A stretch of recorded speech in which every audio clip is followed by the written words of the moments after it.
know, it may just be me, but I really got a feeling like we could catch fire and have a great season, huh? Now, who's with me? Woo! The electric in the air! Sometimes may be good, sometimes may be The Cleats First, Logic Second Football Podcast with your hosts, Alexander Lauber and Phil Almodovar. Welcome back, one and all, to the Cleats First, Logic Second Football Podcast. Phil, today we're going to be looking at an interesting situation that we've seen unfolding. Coming into the season, Juventus had a lot of question marks around it, mostly about the managerial situation, but it seems like times are getting even tougher, with it looking like they're neither going to retain their Scudetto, and now, especially after this past week, being knocked out of the Champions League by Porto, things are not looking good at all. Yeah, Alex, and some people might say, is this really necessary for a road to redemption? Yeah, it is. This is a club in Juventus that we've expected greatness for a while now, from winning so many Serie A titles in the past decade. Of course, maybe not winning the Champions League recently, but always being in those final four clubs, remaining in the Champions League, not to be this season. So we'll take a look at what's going on at Juventus, why they aren't up to par as one of the best clubs in the world, in Europe. So, Alex, let's jump right into it. A little brief history of Juventus. They were founded in 1897 in Turin. They have won the Serie A 36 times, and they've won it prior to this season in each of the past 9 seasons. They've won Coppa Italia 13 times. They have won the Champions League twice in their existence, both back in the 1900s.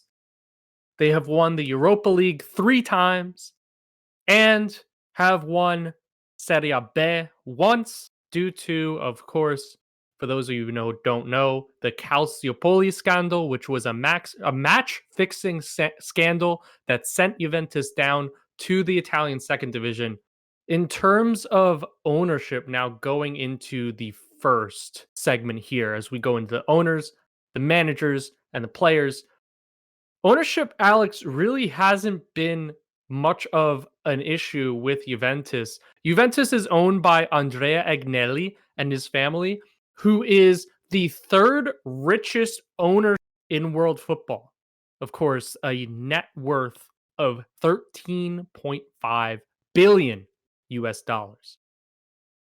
Agnelli's main focus is his motor car company, is the motor car industry. However, he does hold Juventus near and dear to his heart, much unlike some other owners in the sport who do take their industry as a preference. Agnelli does really stress helping out Juventus with his ownership, being an active owner. He has made some outlandish decisions in the past couple years. Of course, the biggest, most stark one was trying to start an agreement with other Champions League clubs to not sell or buy players from each other. However, all of his decisions have Juventus's best interests at heart when it comes down to the end of the day. And Agnelli has shown time and time again, of course, throughout the years, that he is more than willing to dish out the money necessary to build a European super team. However, he might just need a better direction, in my opinion, Alex. What do you think?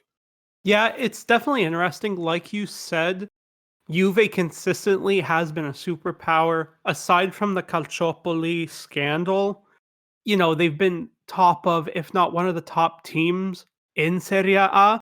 And even if you look at the Calciopoli scandal individually, when you see a lot of teams get relegated, you don't really see the super powers get relegated. But in this situation, no big players usually stay to wither one season in Serie B. If you look at Juve in particular, the two biggest names on that squad at the time, Alessandro Del Piero and Gianluigi Buffon, both stayed with them, pushed through it, got through that. And really, it's fair to say, up until the last couple of seasons, Juve have been riding high and the most consistently at the highest level that they have for a long time. Now, is that part and parcel with AC Milan and Inter not playing at the same level that they have in the past and their own struggles? Yes, and we'll definitely look into that in the future a bit more. But like you said, with an owner like Agnelli, Juve has really had the support that they've needed. The direction generally has been good. It seems like in the last couple of years, there have been some things that have taken it off the track, and we'll get into that shortly. However, like you said, there isn't really much to complain about when you talk about Agnelli. So, why don't we move now on to managers, Phil? Yeah, and when we look at managers, we're going to start off in 2008, coming right due off of the Calciopoli scandal. We're going to look from there on to present day. And of course, the big name to start off since the Calciopoli scandal happened was Antonio Conte. He's been labeled as a savior in Juventus folklore after the Calciopoli scandal being brought up to Serie A after a little bit of a struggle since Conte was appointed in 2008 when Juventus were gaining ground again in Italy. Conte had really yet to prove himself at the highest level in Italy. He had previously managed Atalanta, but was ousted after Atalanta really had a lot of ups and downs, had a roller coaster ride in Serie A, and couldn't really gather its footing. Conte led some radical changes in Juventus that ended up changing the club for the better for the long-term future. Of course, the biggest change being a change from the 4-4-2 position, conventional position in football up until that point, to a 3-5-2 with three defensive center backs at the back and two strikers up top with five players in the midfield. Conte did this because of the fact that he said his left back was weak. So not only did he cut the entire left back position, he cut the entire right back position as well because he believed he had a surplus at center back. It ended up working out for the best for Juventus as they went on to win 3 straight Serie A titles with a very famous back three of Chiellini, Barzagli, and Bonucci.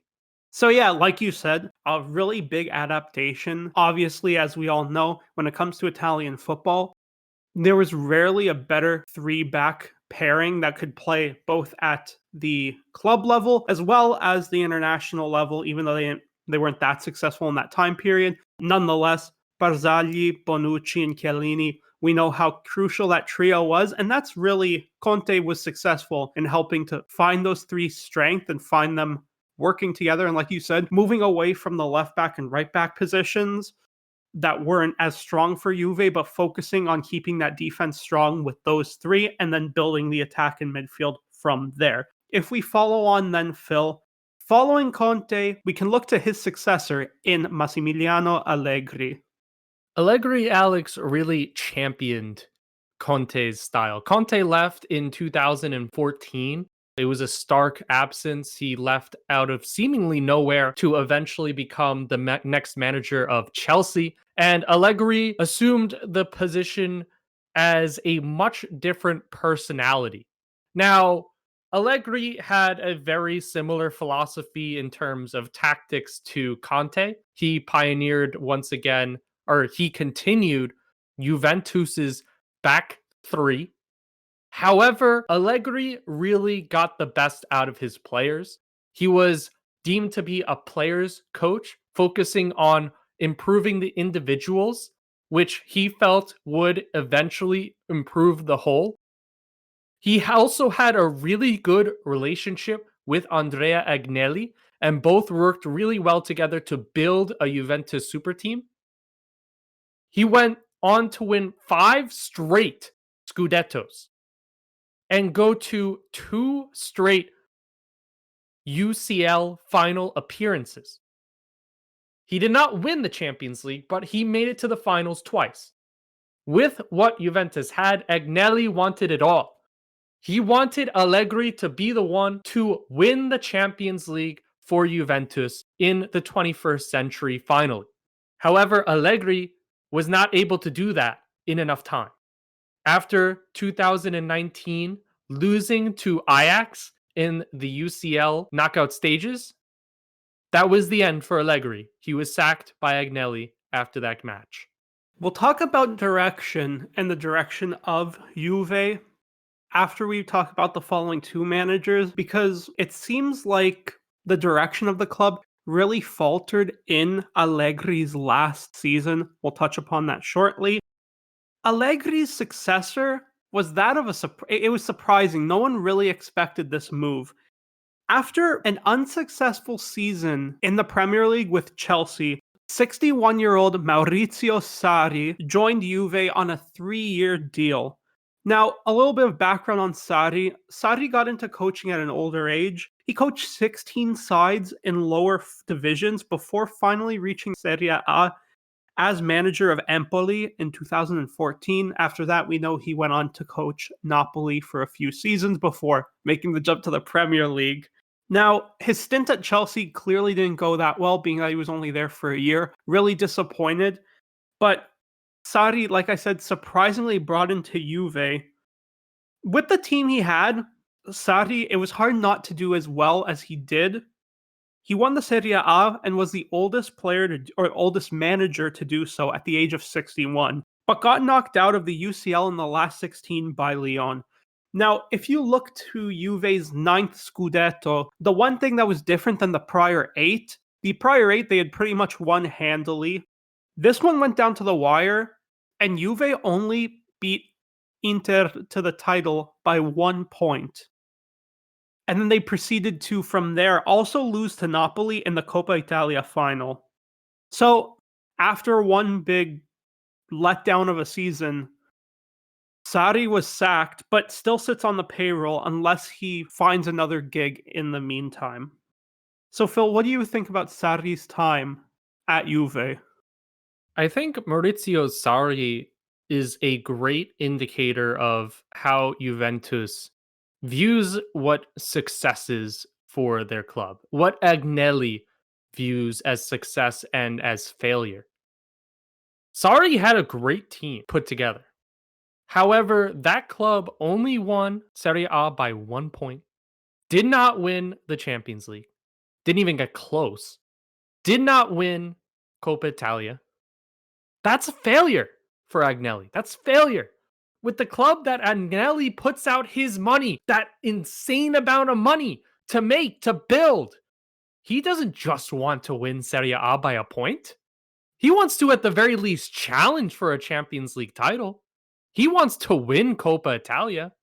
It shows that Agnelli expects greatness, and now really starting with the end of Allegri's session at Juventus and the beginning of and end of Sarri's term, that all of a sudden things were taking a wrong turn. And now, Alex, that leads us to the present with Andrea Pirlo. Yeah, and one more comment on the Sarri situation. I know I felt this way, and I know a few other Juve fans who felt similarly. It seems like Sarri was a Hail Mary of an appointment just to try and get the best out of the roster he had at hand, and he clearly couldn't. And what makes me scratch my head even more, and we'll get to this too on the direction side, is you don't have a manager with a winning track record. You know what I mean? Like, if you had someone who had excessive UCL success, if you had someone who's went far in the Champions League or won a ton of league titles or this or that makes sense. Sarri's trophy cabinet doesn't stand up to that Juve pedigree. He just didn't seem like a manager at the Juve pedigree.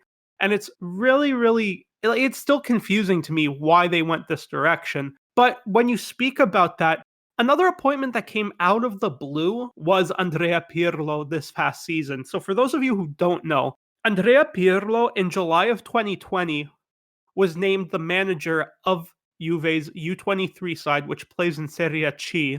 Pirlo has no managerial experience to this point, and I think that would have been a really good way to get his gears turning, show him the ropes, and be able to, get a grasp of his managerial style. Following the Sarri sacking, a month later, Pirlo was out of the blue named manager of the senior side. And all in all, it's been a disappointing first year. I mean, again, with the squad on paper that Juventus have, they should be winning the Scudetto. They should be winning trophies, and they should be going far in the UCL. However, I think it's understandable because Pirlo has no experience as a manager. He's still trying to find his way, and he's trying to work around this Juventus roster that, as we get into shortly, again, has so much talent on it, but it seems like certain things don't click. And you can see, it seems like he has some ideas, but he's been left with a team that isn't his, so you can't entirely blame him on that with two pretty much uneventful transfer windows. There's not a whole lot for him to do to be able to polish up this team and make it his own while figuring out his managerial style, the way that he can play his players, what have you. I personally think that he needs one more year to figure out what he's doing. If you see improvements and if you see strides, then continue with the Pirlo experiment. You may have to reassess and hit a hard reset if he doesn't figure it out.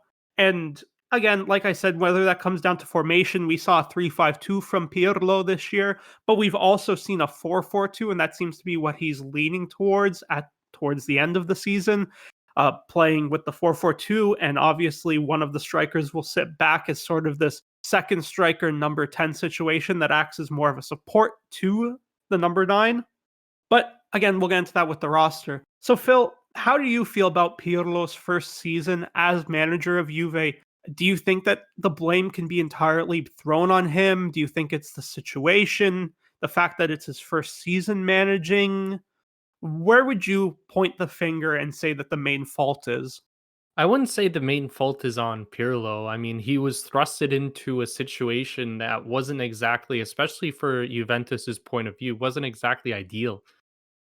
I mean, when you go from Conte to Allegri, you go from an established team of great players that has already shown that it could win championships, can be a world power as a whole. This is not a club that Pirlo was thrusted into that had shown that it could be a great club as a whole. Yeah, you have the parts, which will go over the parts, but it's not the cohesive club with the Bonucci's, Barzaglis, Chiellini's, Sami Khedira, Mandzukic, those kinds of players that really, yeah, they weren't exactly superstars. It wasn't Lionel Messi or, at the time, Cristiano Ronaldo on the pitch, but it was a team. It was a team of really, really good players, and Pirlo didn't get that. He's obviously trying to figure out how to build his squad. I think he needs time because Agnelli has the money to give to him to build the squad that Pirlo wants to build. It's just about when Pirlo does build that squad, can it be as competitive as the ones in Juventus's past? So you brought up the big name, and I want to just play devil's advocate and put out this question. Now, full disclosure, I'll say this straight up. I am not the biggest Ronaldo fan, and part of it does have to do with his performances against Juve in the UCL and that track record and that rivalry and that history. However, all of that bias aside, and Phil, you can vouch for me, when Ronaldo made that move over to Juve, I tried to look at it with the positives that could come out of it. I think when you look, well, first and foremost, when you have the opportunity to sign a top 2 player in the world, if not the best player in the world, for the price tag that he was going for, 100 million euros, if you have the resources that Juventus do and the backing of a manager like Agnelli, you jump at that opportunity. You're bringing in, again, the best forward in the world, or one of the 2 best forwards in the world. You're bringing in a player with a proven track record, a winning mindset, someone who will work harder than anyone else on and off that pitch. However, the one issue with Ronaldo is that teams inherently move from being team-focused and team-oriented to being centered around Ronaldo. And one of my opinions, and this was one of the biggest downfalls of making that move, the team automatically needs to be built around him and needs to be catered to Cristiano's playing style. So we've seen over the last 3 seasons, barring injuries, a player like Paulo Dybala, who's been more or less, the roster has been moved around and switched around so that Dybala doesn't really fit that style, or hadn't really fit that style, at least for Allegri's last season and for Sarri's stint. We've seen with the second striker that this could potentially work. Phil, what do you think about Ronaldo? Do you think that Ronaldo was a good idea in theory, but in practice didn't pan out? Do you think that you can look at the last 3 years and say it did help the club? Or would you put the blame on that move and the whole feeling that it builds in the club and the whole change of mindset? I mean, of course, the Ronaldo move in theory is a great idea. You're bringing, like you said, a top two, if not the best player in the world, to your club. However, I think you laid it out nicely saying that that doesn't always make you the best club in the world. It it, it takes it takes a village. It doesn't take one player. It takes an entire club, especially in the sport of football. Messi isn't winning UCLs by himself. Ronaldo's not going to win a UCL by himself. You need a full club of superstar world class players to win a UCL. I mean, we saw it last season with Bayern Munich. They had a team full of superstar players that played really well together that all complemented each other.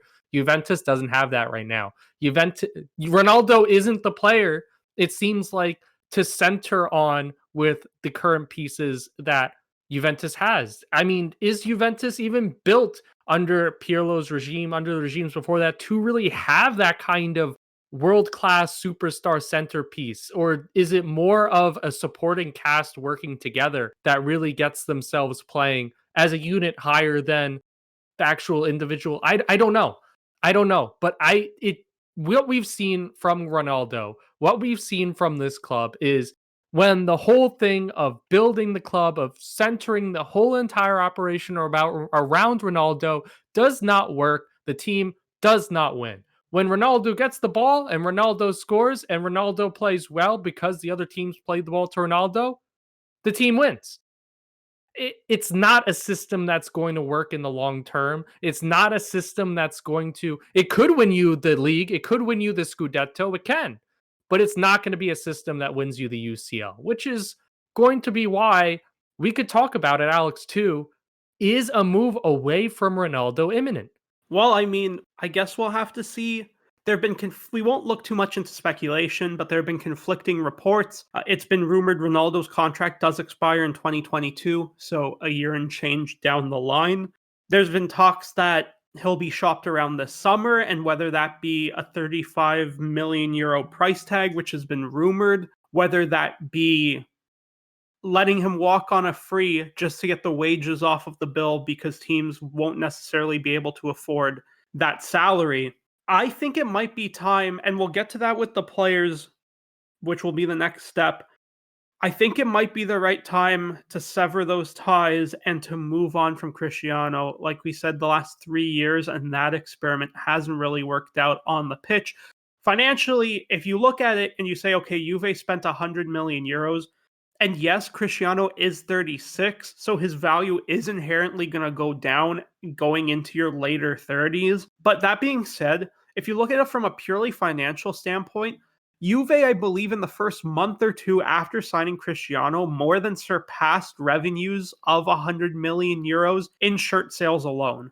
So if you look at the other business streams, and obviously we don't have numbers for all of that, I think you've more than recouped your money. So at this point, it's not ideal to let him walk on a free.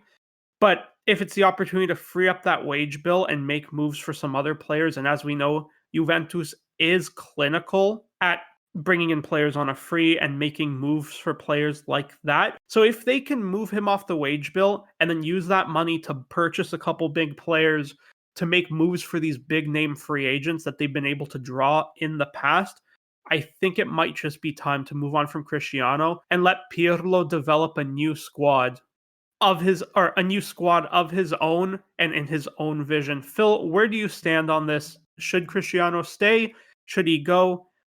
Is he something to keep for the next year? Do they look to extend this contract? What would you do if you were in the shoes to make this decision? I would let Cristiano go if I could.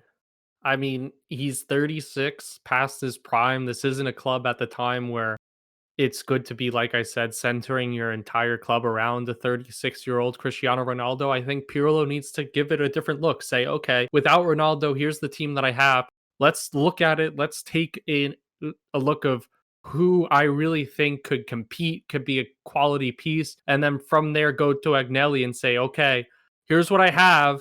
Here's what I need to build that superstar team that wins the UCL. Not to build a team around Ronaldo, to build a world-beating team. So we'll see how it goes. And Alex, let's look at some of these players and see what it would take for Pirlo possibly to do that.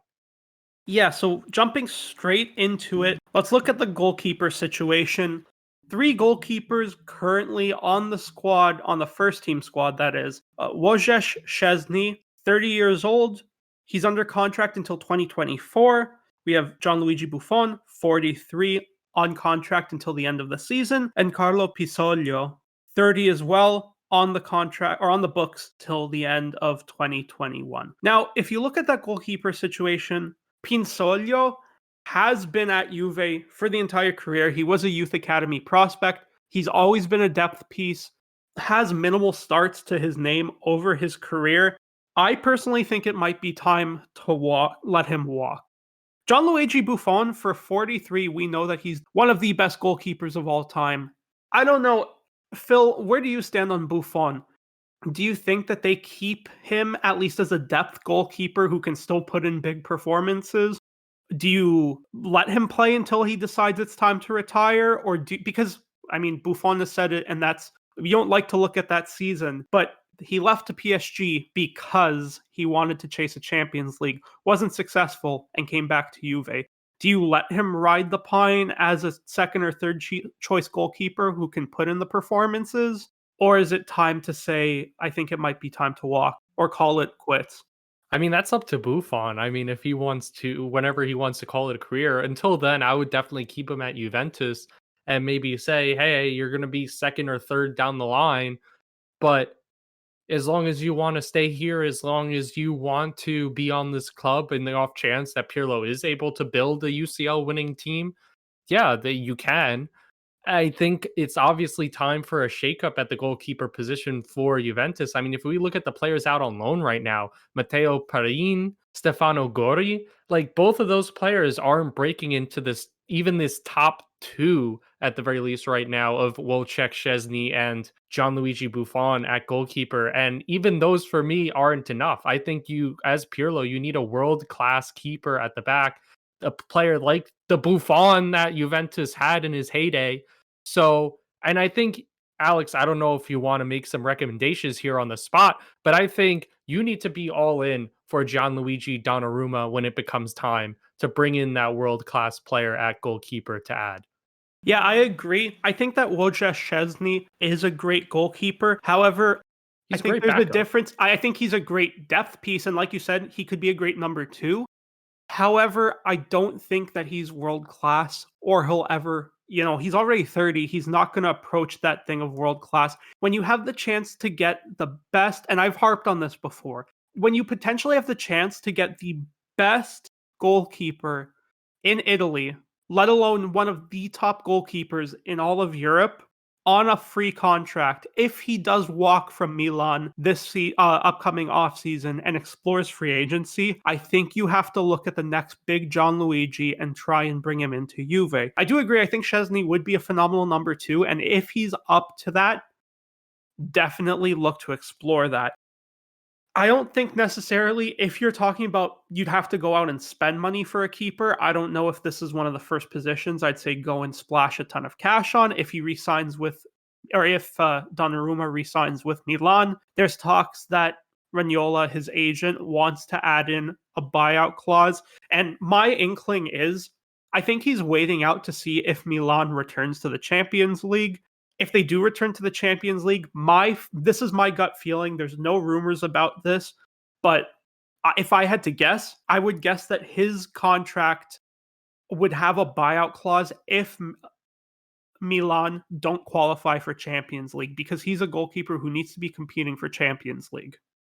That's at least my thoughts. We'll see how this whole situation plays out. To touch upon what you said, I think Perin That window has passed. His contract expires in 2022. He's not happy at Juve. He came in at the same time as Szczesny, and Szczesny jumped to that starting position. So, like I said, this is the window to sell him this coming summer once he's back on loan. If we look at the center back situation, so Pirlo has been leaning towards a 4-back as of late.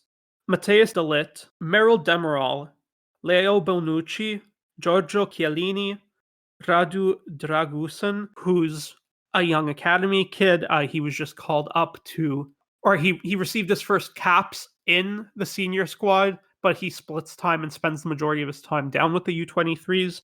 Those are currently the 5 center backs on the book. If we look outside, Christian Romero is currently on loan at Atalanta. Daniele Rugani is currently on loan at Cagliari. And I think that's it. So, Phil, with the defensive core being older, it seems like there's a couple of older players, there's a couple of younger players. We know De Ligt is one of, if not the best center back in all of football.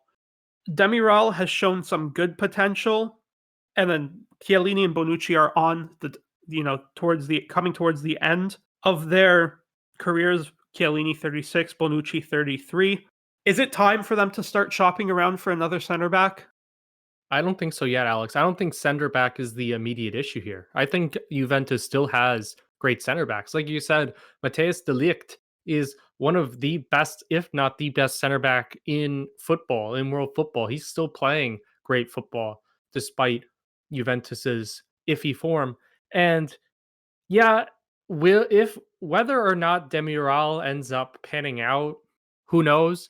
But Bonucci at 33, Chiellini 36. Okay, Chiellini's definitely at the twilight of his career.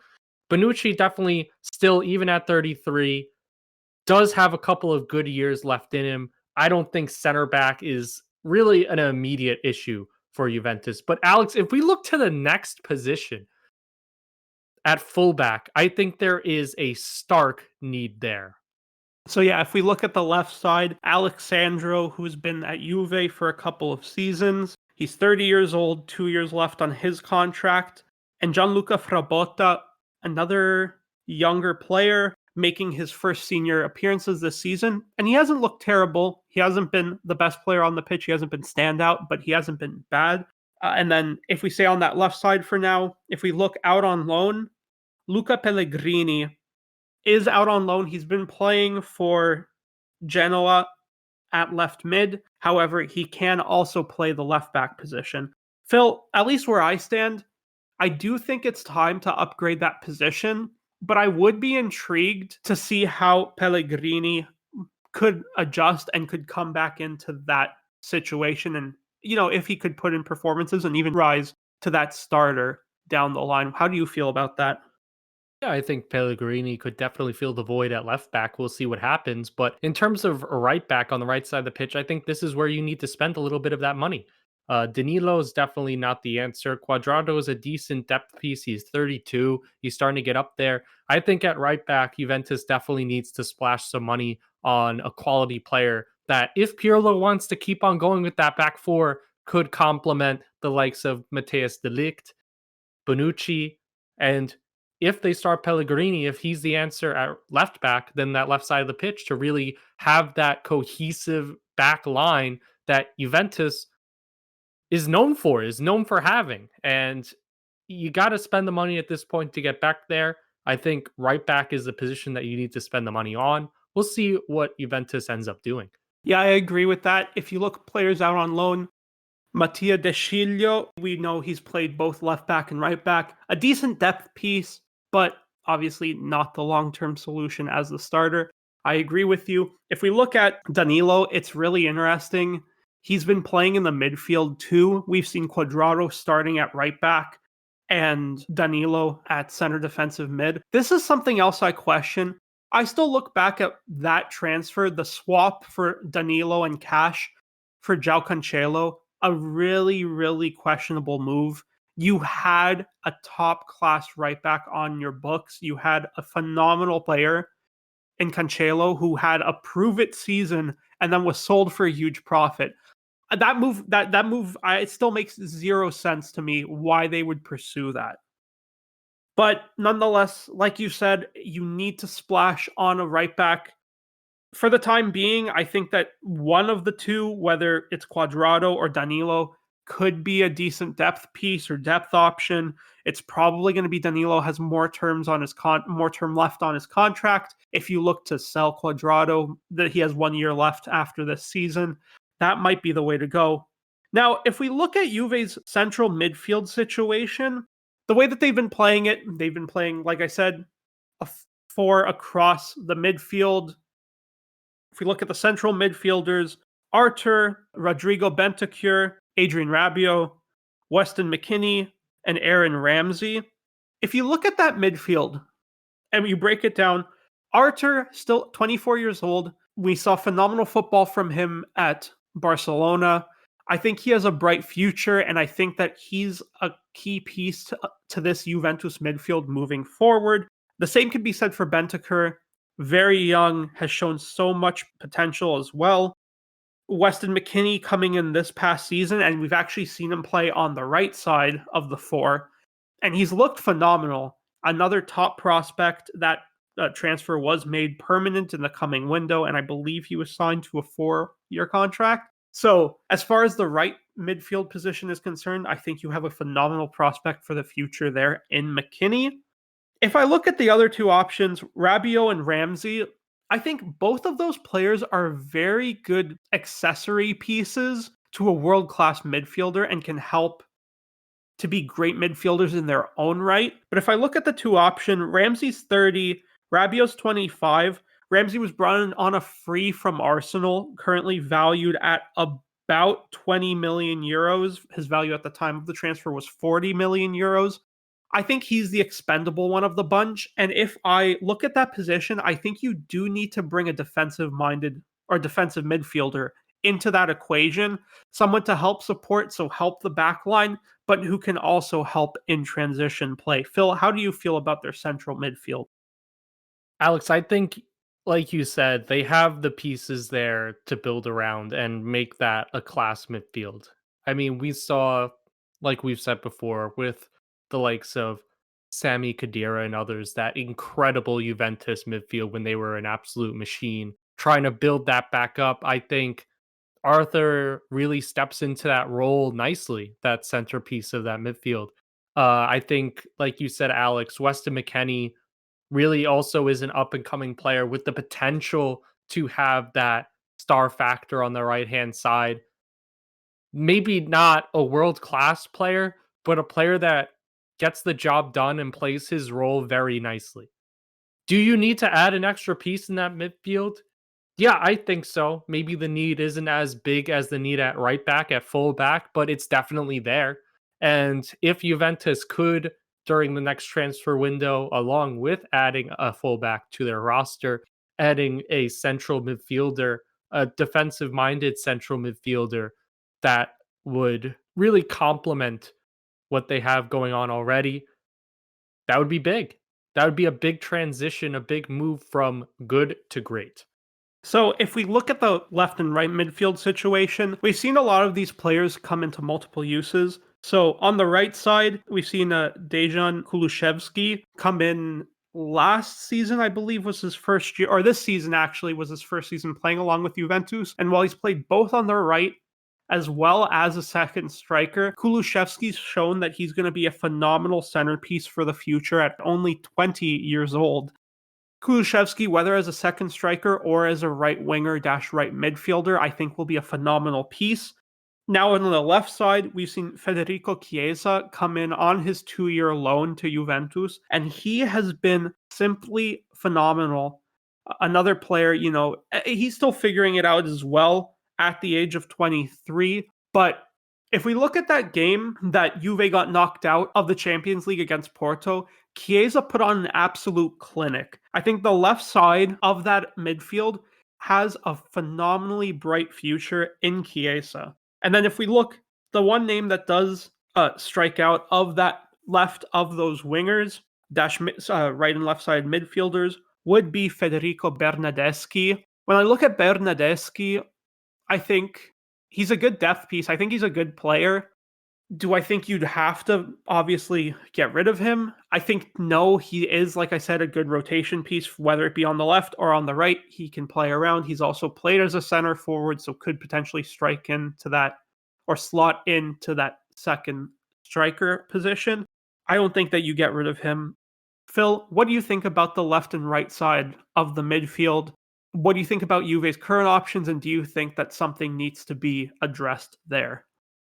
I don't think so necessarily. A lot of this, Alex, like you said, is just about Pirlo molding this team into its full potential. And yeah, some of it does involve buying in new players, the defensive midfield being a part of it, the fullback position being another part of it, possibly goalkeeper another. But I think on the right and left side, like you said, Alex, with Chiesa and Kulishevsky, Weston McKennie coming in on the right side too, you have the players there that could make instant impacts for you, that could grow. If Chiesa could get to his full potential, if Kulishevsky could get to his full potential, grow into these players that will be those impact players in the attack that you need. And if you look at Juventus, if you look at in the past, they've had, of course, those players. You look at the teams now that have won the UCL in the past few years, those positions are very important to have some of your strongest players on the pitch. And I think if you already think you have that, which I think Juventus might in Chiesa and Kulishevsky, it's time to really see if they could progress over the next couple seasons with Pirlo and grow into those positions and build that team that you need. So then, if we move to the attack and the front two, we've seen Cristiano Ronaldo this season move to playing more as a center forward and as a striker. And we've already said our opinion. We think it's time to reassess, and I think we both agree it's time to rebuild that attack. If you look at the other two principal attackers, other than Kulusevski, Paulo Dybala, at 27 years old, he's entering the prime of his football career. In my opinion, Phil, it's time to start building that attack around Dybala to his strengths. I think that he's that piece for the future. He's been there, but it's time to let him shine. Alvaro Morata, we know, was brought in this past season on loan. He has a 50 million euro option to buy. In my opinion, Morata can either show up and shows up big in games, or can be completely anonymous and completely missing. In my opinion, I don't think that Morata is that long-term option at 28. So I think you have your second strikers in Paulo Dybala and in Dejan Kulusevski, but I think the striker position needs to be addressed with a world-class player. Absolutely, Alex. I completely agree. And I agree with you too with the whole Paulo Dybala situation. I think it's time that he gets that big spotlight put on him and see if you could build that attack around him, build that attack through him with another strong striker. I think you can. I don't think Morata's the answer. I think once again, you have to go to the transfer market and buy that world-class striker, whether that be going in for, I don't know, Alex, an Mbappe, a Haaland, one of these great world-class players that could possibly complement Dybala. I don't know. We'll see. Once again, this whole thing, this whole weight of this is going to be on Andrea Pirlo, right? Yeah, no, it's true. And I don't think that Mbappe, any club that really targets Mbappe, quite frankly, I don't think that's a realistic expectation that you're going to buy him, whether you're Real Madrid, who are in their own financial turmoil, or you're a team like Juventus. Yes, you can probably front the funds for Mbappe, but that's going to be a crazy large sum. Do I think that obviously Mbappe can debatably be named the best player in the world right now? Oh, 100%. And do I think that Haaland would be a great option? I do think that would be an interesting changeup. I think that Italian football could help his style, and having those players around him could pull out the best out of him. I think those are, again, two good shouts. I think Mbappe is not realistic for any club, quite frankly, at this time. We'll leave the rest of the player-specific recommendations for the summer transfer bonanza, because yes, we're midway through March, but that's coming up quick and fast. only a couple of months down the line, so we'll address those specific players at that point.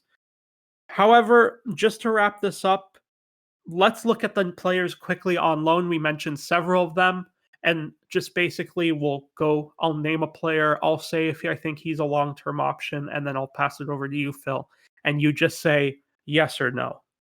Cristiano Romero, the center back at Atalanta, he's 22, loaned out until June 30th, 2022. I personally think that Cristiano Romero could be a long-term option. I think he still has a lot of development to do, something like a Demiral, but I think that, once he's back from his loan, I think that could be you can look to integrate him back into the squad. Phil? Absolutely. Rolando Mandragora, the defensive midfielder, he's 23, currently at Torino until June 30th, 2022. I think, again, that's another young prospect. Potentially see how this loan move goes and then give him a shot in the midfield, Phil. Yes. Luca Pellegrini, I think we both said already, we agree that he could be a long-term option on the left, or at left back. So that's that. Douglas Costa, 30 years old, currently out on loan at Bayern Munich. He's on contract until June 30th, 2022. I think it's time to move on from Douglas Costa. I agree. Center back, we also have Daniele Rugani. Unfortunately, you hate to see that some of his best years and best performances have kind of squandered and he's kind of petered out as a player. I do think it's time to move on from Rugani. Phil? Yep. Mattia De Sciglio, I think it's time to move on from him. Mm-hmm. Mattia Perrin, the goalkeeper. Again, I think it's time to move on. Yeah. Marco Piacca, we know there was big hype around him a few years ago. The left winger, 25-year-old, currently out on loan at Genoa, under contract until 2023. Could be interesting to try and reintegrate on that left side as a depth piece. However, if the price tag is right, it might be a good idea to look to sell. Phil? I mean, I would probably keep him for now, but we'll see what Juventus does. Nicolo Rovella, the defensive midfielder, 19-year-old at Genoa as well, on loan until June 30th, 2022. Again, another young prospect. Let's see how his loan move goes and then play it by ear. Mm-hmm. Stefano Gori, the goalkeeper, 25, currently at AC Pisa, on contract until 2024. I have a feeling that he's just going to be someone who keeps getting loaned out. I don't think he has a future as a goalkeeper at Juventus. We'll see. Probably not, but we'll see. And Hans Nicolucci Caviglia, the central midfielder, 20 years old, currently playing at Parma, under contract until 2023. Realistically, probably another depth piece. Oh, actually, I forgot to say this. One last point. Mandragora does have an obligation to buy. So I think probably that's something that's gonna, if that transfer does end up happening and that obligation does get triggered, if there are clauses, he's pretty much Torino's. And Cristiano Romero, there's the option to buy, so it really comes down to what Atalanta wants to do. Final point to wrap up this podcast, Phil. Let's just say, I think we agree the three positions that need the highest priority addressing: right back, defensive midfield, striker. If you want to order it, probably striker, then right back, then defensive midfielder. Phil? Absolutely, Alex. And the onus is going to be put on Pirlo if he could build the team correctly, because we know, Alex, that Agnelli is going to dish out the money. It's going to be all about, can Pirlo build this squad, build it right, and build it quickly. That's for sure. And then, like we said, goalkeeping needs to be addressed. Center back needs to be addressed. Not necessarily this coming window, unless you can sign a Donnarumma for free or for cheap. It's probably going to be at this point, it's probably free or nothing, and wait for that release clause to come into effect if that is signed in his new Milan contract. This is it's not a clear-cut situation, like we said. I think you have a manager with potential. It just has to be, he's going to be fast-tracked to figure things out, so it's definitely not going to be an easy challenge for him. But you do have an owner who supports you, and you do have a board who supports you. I think it's just time to reapproach the squad and not focus it around one player anymore. Absolutely, Alex. I completely agree. And we'll see how Juventus ends up addressing all that's going on with them this season and during the summer. Well, that's it for this week. Thank you guys again so much for listening to this podcast. Make sure, if you haven't already, to check out Cleats First, Logic Second on social media. We're on TikTok, we're on Instagram, we're on Twitter at Cleats Then Logic, THEN. And then also check us out on YouTube. If you haven't already, make sure to subscribe. We will have some interesting new content coming to you guys on both our social streams as well as YouTube soon. And of course, meat first, soccer second. Have a great week.